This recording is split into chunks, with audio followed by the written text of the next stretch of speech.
একটা দিলে ইমপ্রুভ হবে, যে একটাও পারে না তার একটা দিলে ইমপ্রুভ হবে। ফ্রি হ্যান্ড এক্সারসাইজের প্যাটার্ন আমি একটা সূত্র বলে দিই, ফ্রি হ্যান্ড এক্সারসাইজে কখনো কাউন্ট করবেন না। আপনি আগের দিন যা পারতেন তার থেকে একটা হলো বেশি দেওয়ার চেষ্টা করবেন, তাহলে ইমপ্রুভ হবে। ফ্রি হ্যান্ড এক্সারসাইজ এইভাবে ইমপ্রুভ করতে হয়। আর যে ব্যক্তি একটাও পারে না সে একটা দিলেই তার বডি ইমপ্রুভ করবে। মানে যে ধরেন আগে কখনো পরিশ্রম করেনি, সে যখনই পরিশ্রম করা শুরু করবে আপনার ব্রেন সিগন্যাল দিবে যে লোকটা পরিশ্রম করছে, এর মাসল স্ট্রং হওয়া লাগবে, তখন গ্রোথ হরমোন রিলিজ হয়, তখন যে আমাদের মাসল স্ট্রং হয়।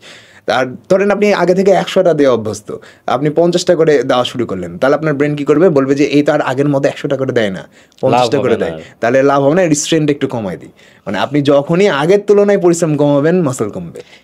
এই জন্য আসলে ভাই মানে স্লো যাওয়াটাই বেটার। সাডেনলি একটা হিউজ খুব তাড়াহুড়া করে আমি শুরু করছি, আমার ব্রেন মনে করবে যে লোকটা তাহলে মেটাবলিজম এটাই পারে, কিন্তু যখন আবার হঠাৎ করে ছেড়ে দিচ্ছি একবারে শাট ডাউন করে দেবে।